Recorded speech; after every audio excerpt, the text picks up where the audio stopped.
세번역 사도신경으로 신앙 고백하겠습니다. 저는 전능하신 아버지 하나님 천지의 창조주를 믿습니다. 저는 그분의 유일하신 아들 우리 주 예수 그리스도를 믿습니다. 그분은 성령으로 잉태되어 동정녀 마리아에게서 나시고 본디오 빌라도에게 고난을 받아 십자가에 못 박혀 죽으시고 장사된 지 사흘 만에 죽은 자 가운데서 다시 살아나셨으며 하늘에 오르시어 전능하신 아버지 하나님 우편에 앉아 계시다가 거기로부터 살아있는 자와 죽은 자를 심판하러 오십니다.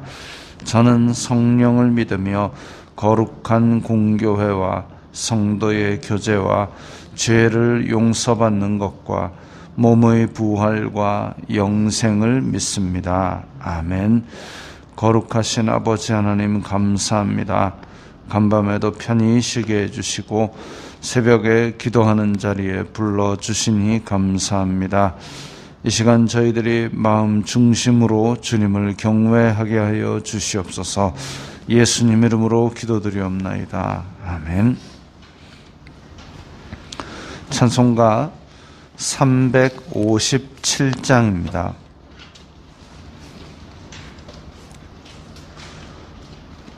찬송가 357장입니다.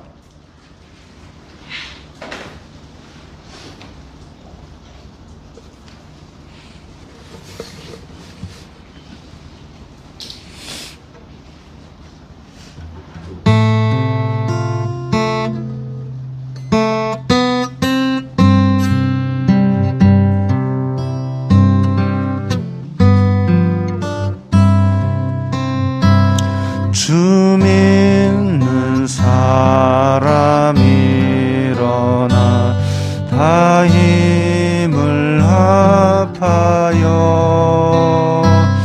이 세상 모든 마귀를 다쳐서 멸하세. 저 앞에 오는 적군을 다 싸워 이겨라. 주 예수 믿는 힘으로 온 세상 이기네. 믿음이 이기네.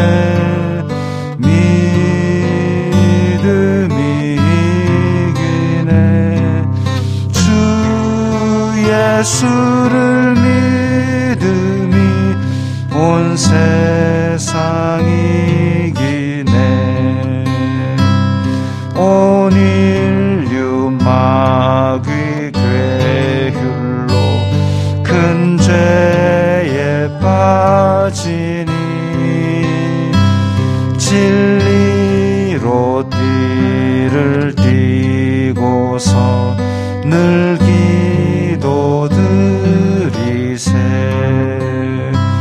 참 믿고 의지하면서 겁 없이 나갈 때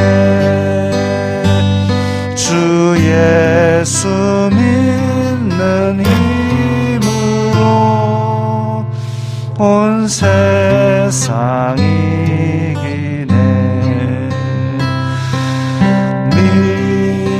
믿음이 이기네. 믿음이 이기네. 주 예수를 믿음이 온 세상 이기네. 끝까지 이긴 자에게 흰 옷을 입히고 또 영생 복을 주시니 참 기쁜 일일세. 이 어두운 온 세상 지나서 저 천성 가도록 주 예수 믿는 힘으로 온 세상 이기네. 믿음이 이기네. 믿음이 이기네. 주 예수를 믿음이 온 세상 이기네.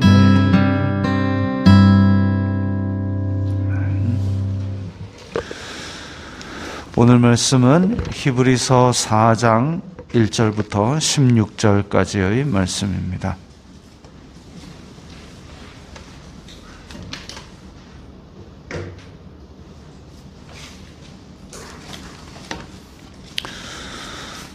히브리서 4장 1절부터 16절까지의 말씀 함께 읽겠습니다.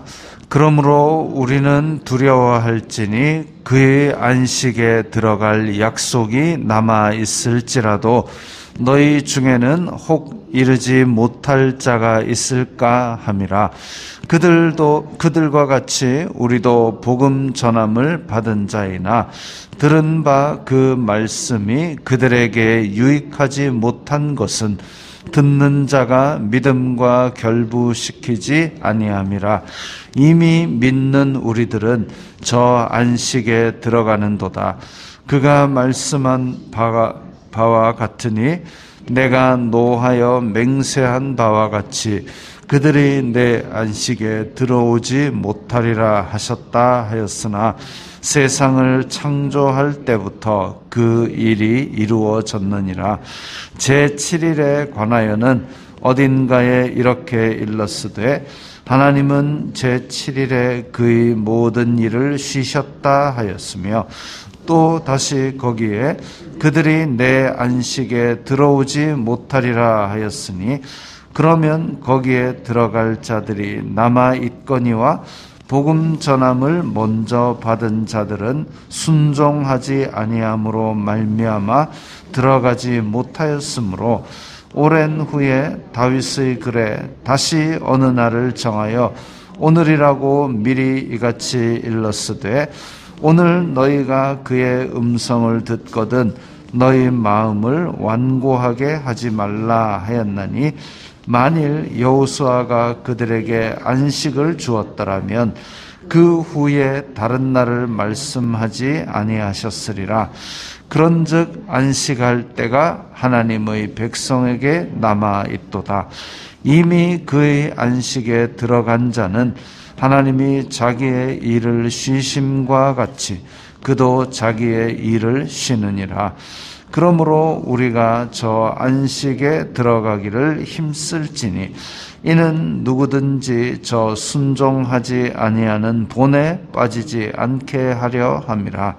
하나님의 말씀은 살아있고 활력이 있어 좌우에 날선 어떤 검보다도 예리하여 혼과 영과 및 관절과 골수를 찔러 쪼개기까지 하며 또 마음의 생각과 뜻을 판단하나니 지으신 것이 하나도 그 앞에 나타나지 않음이 없고 우리의 결산을 받으실 이의 눈 앞에 만물이 벌거벗은 것 같이 드러나느니라.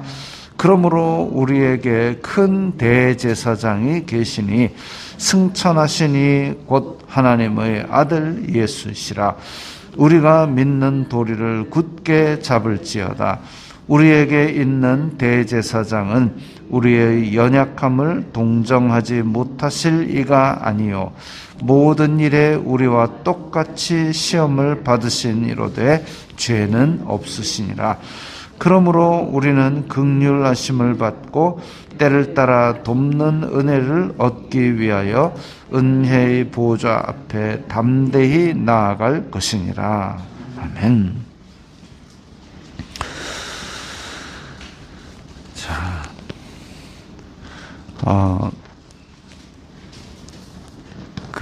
다른 교회에 스포츠 굉장히 좋아하시는 목사님이 계신데 그 목사님이 그런 전화를 받았답니다.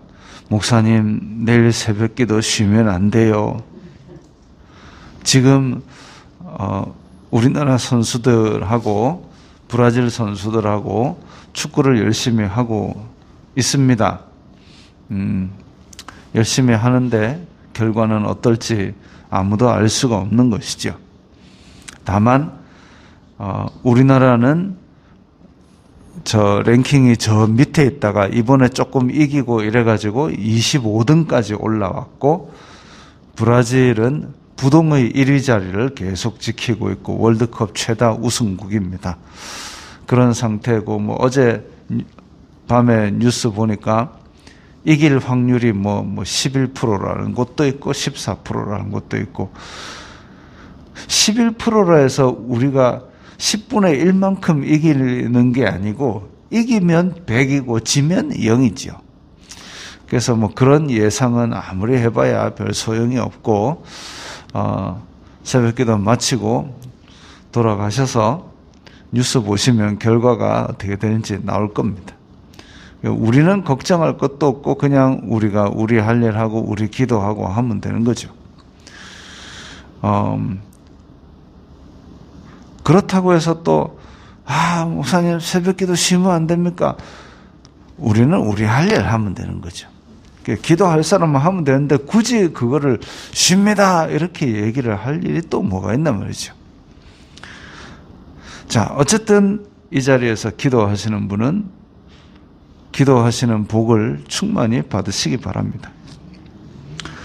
자, 히브리서 4장부터는 이제 앞에서 이야기했던 하나님께서 태초부터 여러 모양으로 말씀하셨던 말씀, 그리고 그 말씀이 오늘날에 하나님의 아들로서 이제 구원의 끝판왕을 주셨는데 그 끝판왕은 하늘의 천사 영적 존재들보다 훨씬 낮고 그리고 모세로부터 이어진 그 율법들, 천사가 준 율법을 모세가 받았는데 당연히 천사보다 나은 하나님의 아들이니까 모세보다도 훨씬 낮고, 그러니까 그 아들이 우리에게 주신 이 완전한 구원, 이것이 지금 하나님께서 우리에게 주고자 바라셨던 가장 큰 선물이다까지 나왔습니다.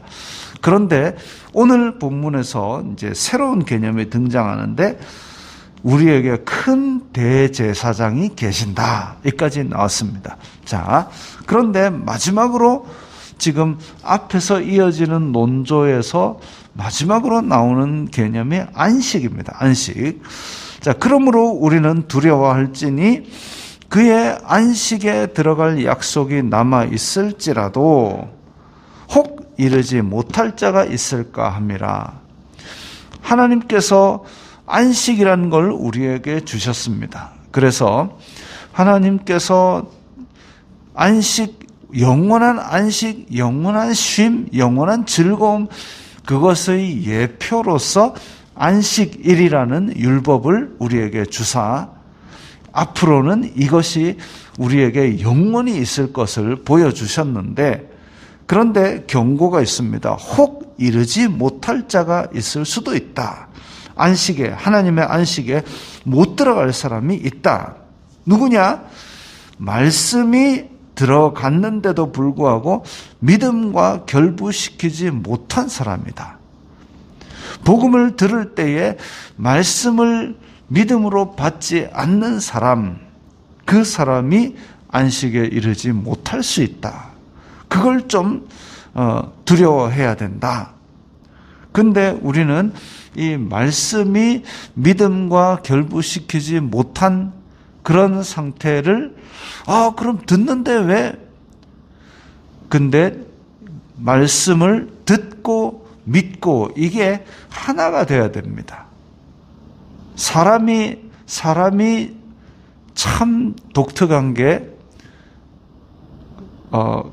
거짓말이 됩니다. 그래서 말씀을 들었는데 그것을 믿음으로 결부를 안 시키는 경우가 종종 생기죠. 무엇 때문에? 말씀이 우리 마음 가운데 뿌리 내리는 것을 방해하려는 악한 세력들 때문에, 악의 영들 때문에, 세상 권세자들 때문에. 세상 권세자들은, 공중 권세 잡은 자 마귀는, 옛 뱀은 우리에게 말씀이 뿌리 내리고 말씀이 믿음과 결부시키지 못하도록 온갖 애를 씁니다.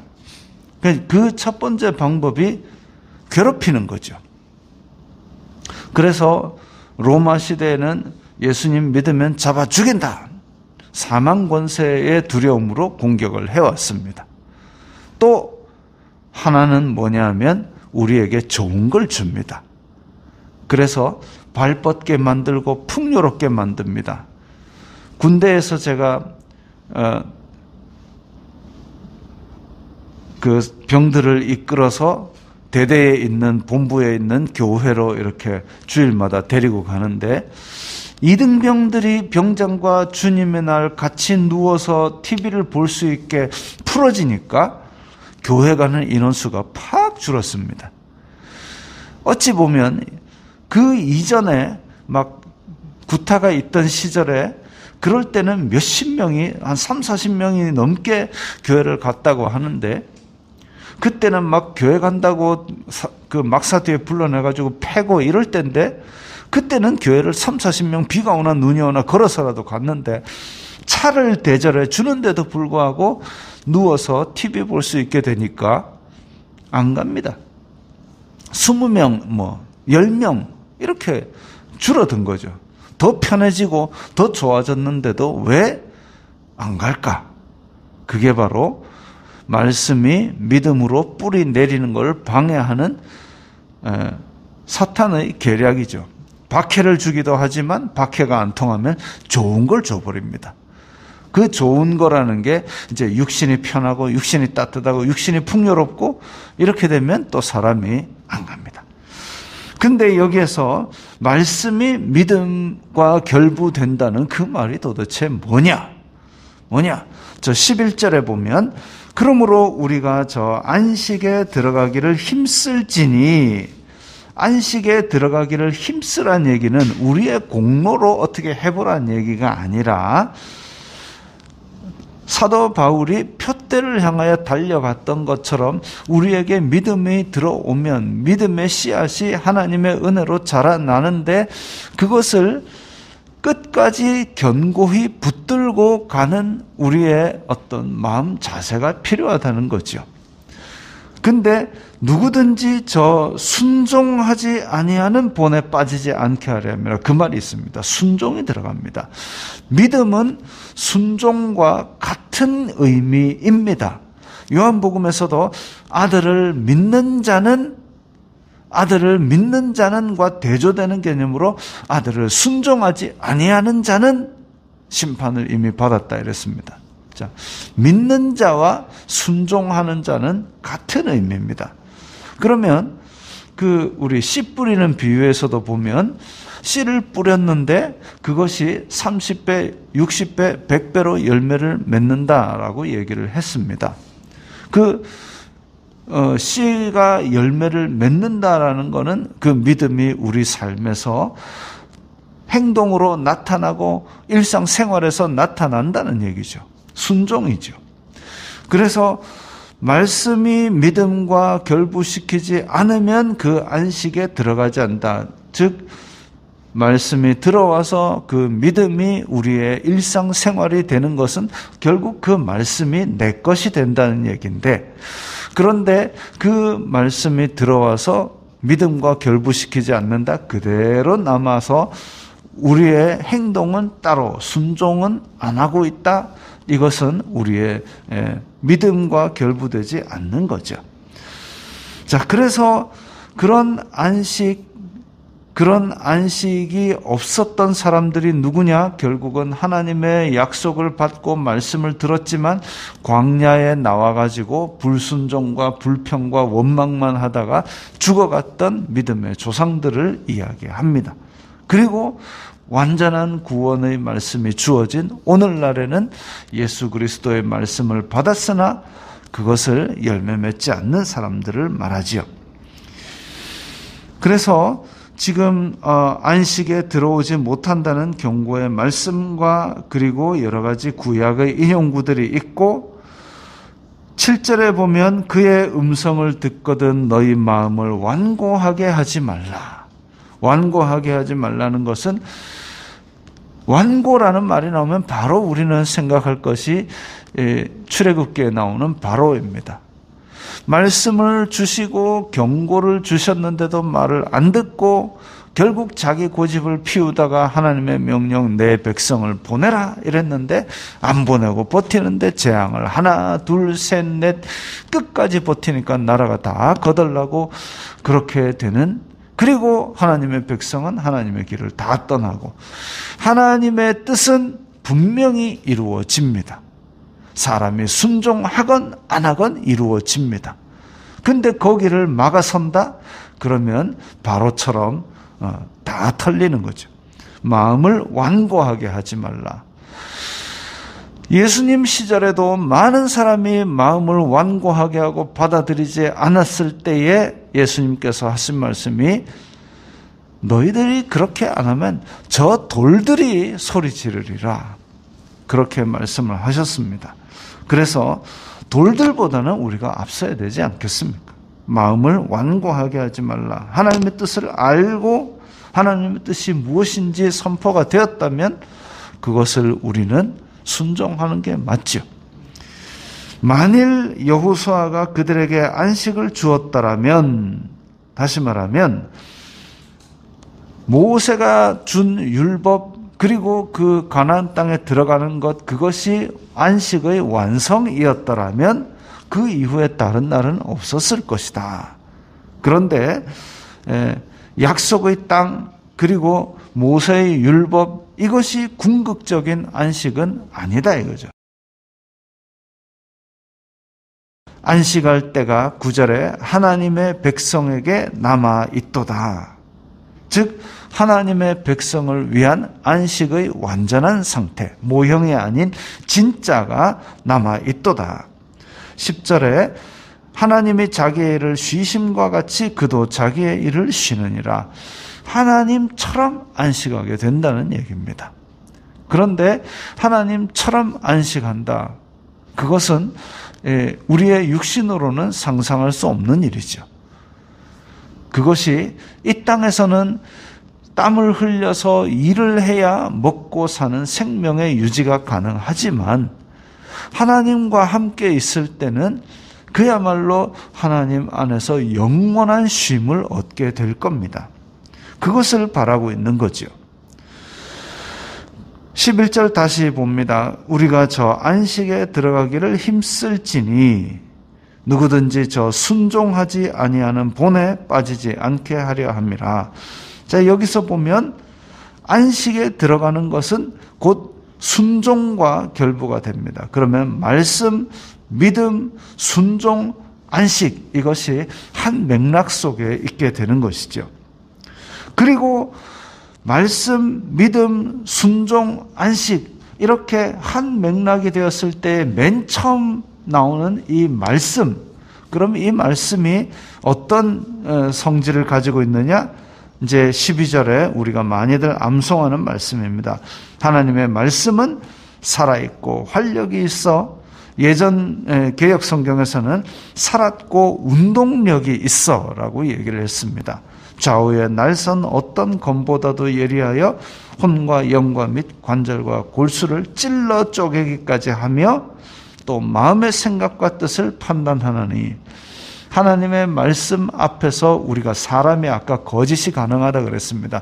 말씀을 듣고 겉으로는 경건한 척 거룩한 척 쫙 하고 있지만 사실은 마음속에 온갖 더러운 것과 온갖 악행과 탐욕과 악독이 드글드글한 그런 경우 겉으로 사람이 보기에는 숨길 수 있으나, 그러나 하나님의 말씀 앞에서는 벌거벗은 것 같이 다 드러납니다. 다 쪼개가지고 열어보는데 그 안에서 우리가 순종하는지 안 하는지 하나님이 그렇게 속는 분이 아니다라는 거죠. 하나님은 우리의 마음 중심을 보는데 그 중심의 판단 기준이 바로 말씀입니다. 그래서 그 말씀이 우리를 다 드러내서 벌거벗은 것 같이 드러나게 보여줍니다. 그러면 우리의 모습은 부끄러울 수밖에 없죠. 야, 내가 이 모습을 가지고 딴에는 순종한다고 애써봤는데 이 모습을 가지고 내가 하나님 앞에 왔구나. 어떻게 하지? 이 사망의 몸을 어떻게 하지? 라고 했을 때에 사도 바울은 오라 하고 발견한 게 뭐냐면 예수 그리스도의 은혜가 이걸 다 덮어버리는구나. 거기서 기쁨이 있고 소망이 있는 거죠. 그래서 은혜의 시작은 내가 얼마나 비참한 죄인인지 깨닫는 데서 시작이 됩니다. 얼마나 비참한 죄인인지 깨닫지 못하고 이만하면 됐지라는 사람은 복음이 잘 안 들어갑니다. 왜? 거기서 받을 은혜가 별로 없습니다. 아주 교만한 것이죠. 그런데 말씀을 통해서 내 자신의 심령과 골수를 찔러 쪼개는 은혜를 체험하면 내 속에 얼마나 더러운 것이 들어앉아 있는지 그걸 보게 됩니다. 야, 이 절망 속에서 누가 나를 구원하랴 했을 때에 예수님께서 이걸 다 덮으셨구나. 이걸 다 담당하셨구나. 14절에 그 이야기입니다. 우리에게 큰 대제사장이 계시니. 제사장은 신과 인간을 연결해주는 사람인데 그 신과 인간을 연결하는 대제사장, 그 중에서도 큰 대제사장이라 그랬습니다. 그게 누구냐? 바로 처음부터 히브리서 맨 처음부터 나왔던 그 아들, 천사보다 뛰어나고 모세보다 뛰어나고 태초부터 여러 가지로 말씀하셔 왔던 그 말씀들이 가리키는 실체와 본체이신 예수님, 그 하나님의 아들, 그분이 우리와 하나님 사이를 연결하는 분이었다. 와, 이건 뭐 끝판왕이죠. 끝입니다. 그럼으로써 우리에게 온전한 안식을 주실 수 있고 또 그분은 우리의 심판주가 되시지만 심판하실 분이지만 우리에게 인정사정 없이 야! 말씀으로 쪼개 보니까 너 완전 죄덩어리네 라고 그렇게 칼같이 잘라버리시는 분이 아니라 15절에 보니까 우리의 연약함을 동정하지 못하실 이가 아니요. 이거는 개역성경에서는 체휼이라는 아주 어려운 말을 썼습니다.